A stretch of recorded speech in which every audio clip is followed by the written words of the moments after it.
ரெசினாட்ல ஒரு பெரிய ஸ்கேம் நடந்துட்டு இருக்கு. என்னடா சொல்றா? கொஞ்ச நாளைக்கு முன்னாடி ஒரு கால் வந்துருந்துச்சு. Hi bro. ஹாய்மா, சொல்லுங்க. ப்ரோ, நான் உங்க இன்ஸ்டாகிராம் பேஜ்ல உங்க ஆர்ட் ஒர்க்லாம் பிடிச்சிருக்குன்னு சொல்லிட்டு உங்களுக்கு ஆர்டர் பண்ணியிருந்தேன். ஓகே. நீங்க அட்வான்ஸ் அமௌண்ட் பே பண்ண சொல்லியிருந்தீங்க. ஓகேமா.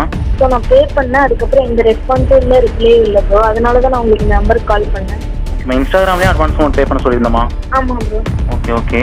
அந்த நீங்கள் ஜிபே பண்ணீங்களா? அதோட ஸ்க்ரீன்ஷாட் மட்டும் எங்களுக்கு வாட்ஸ்அப் பண்ணுறீங்களா? ஓகே ப்ரோ, நான் ஷேர் பண்ணுறேன். ஓகேம்மா.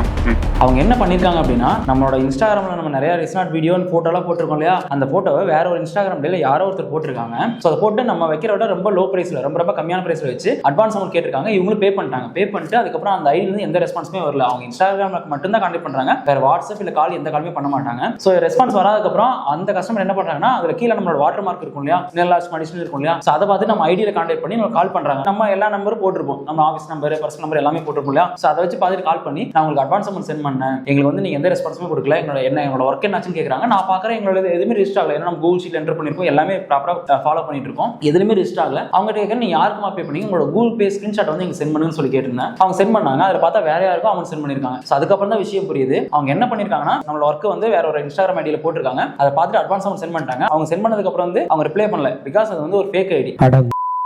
இவங்க வந்து அந்த ஐடியில் போய் வந்து அமௌண்ட் பே பண்ணிட்டு ஏமாந்துருக்காங்க. இதுல என்ன முக்கியமான விஷயம் அப்படின்னா, இதே மாதிரி நிறைய பேர் வந்து ஜஸ்ட் அந்த போட்டோ பார்த்துட்டு ஓகே நல்லா இருக்கு, அமௌண்ட் கம்மியாக தான் இருக்கு, அட்வான்ஸ் அமௌண்ட் கம்மி தான் சொல்லிட்டு நிறைய பேர் பே பண்ணிடுறாங்க. பட் பே பண்ணதுக்கப்புறம் அவங்க எந்த ரெஸ்பான்ஸ் பண்ண மாட்டாங்க. இதுல முக்கியமான விஷயம் அப்படின்னா, அந்த இன்ஸ்டாகிராம் போஸ்ட் போட்டிருக்காங்க இல்லையா, அதுல எந்த போட்டோக்கும் வீடியோக்கும் கீழே கமெண்ட் செக்ஷன் ஆன் பண்ணிருக்க மாட்டாங்க. ஏன்னா ஆன் பண்ணாதான் ஈஸியாக மாட்டிக்குவாங்க இல்லையா, யாரை திட்டி இருப்பாங்க, இது ஃபேக்னு சொல்லியிருப்பாங்க. ஸோ அவன் எதுக்குமே பர்மிஷன் கொடுக்கல. யாருனாலையும் இது ஃபேக் ஐடின்னு சொல்லவே முடியாது. வேற யாராச்சும் வந்து இந்த ப்ராடக்ட் உங்களோட தான், நீங்க வேற ப்ராடக்ட் எடுத்து போட்டீங்கன்னு கேட்டா அதுக்கப்புறம் அதுல இருந்தே உங்களோட சேட்டை வந்து ஸ்டாப் பண்ணிடுவோம். முடிஞ்ச அளவுக்கு கமெண்ட் செக்ஷன் ஆஃப் பண்ணி வச்சிருக்கவங்க, இன்ஸ்டாகிராம் மட்டும் தான் கான்டெக்ட் பண்ணுவோம், இன்ஸ்டாகிராம்லேயே அமௌண்ட் பே பண்ண சொல்றாங்கன்னா அவங்ககிட்ட நீங்க வந்து ரெஸ்பான்ஸ் பண்றத ஸ்டாப் பண்ணிங்க. ஒன்று இமெயில இருக்கணும், இல்ல அப்படின்னா அவங்க ஃபோன் நம்பர் இருக்கணும். ஃபர்ஸ்ட் முடிஞ்ச அளவுக்கு அவங்க பர்சனோட ஃபேஸ் காமிக்கிறாங்க பாருங்க. இந்த அளவுக்கு ட்ரஸ்டபுளா இருக்காங்க அப்படின்னா மட்டும் நீங்க நம்பி போய் பண்ணுங்க. இதே மாதிரி நிறைய கமெண்ட் வந்துட்டே இருக்கு. ஓகே ப்ரோ, இது எப்படி கண்டுபிடிக்கிறது அப்படின்னா, அந்த இன்ஸ்டாகிராம் ஐடிக்குள்ள போயிட்டு அபவுட் ஐடி அந்த ஆப்ஷன் இருக்கும், அந்த ஐடிக்குள்ள போயிட்டு நீங்க ஃபார்மர் யூசர் நேம்னு இருக்கும். அது உள்ள பார்த்தாலே எத்தனை டைம் வந்து அவங்க இன்ஸ்டாகிராம் ஐடியோட பேரை வந்து சேஞ்ச் பண்ணிடலாம் சொல்லி டீடைலா காமிக்கும். சோ ஒரு பேரை வந்து 2 டைம் 3 டைம் சேஞ்ச் பண்ணலாம். நம்பர் ஆஃப் டைம்ஸ் அதிகமா பண்றாங்க அப்படின்னா ஆட்டோமேட்டிக்கா அது ஃபேக் ஐடி தான். நீங்க இந்த மாதிரி ஐடி பாத்தீங்கன்னா கண்டிப்பா அதை ரிப்போர்ட் பண்ணுங்க, உங்க ஃப்ரெண்ட்ஸுக்கு சொல்லி அதை ரிப்போர்ட் பண்ணுங்க. அப்பதான் அந்த ஐடி பிளாக் பண்ணுவாங்க.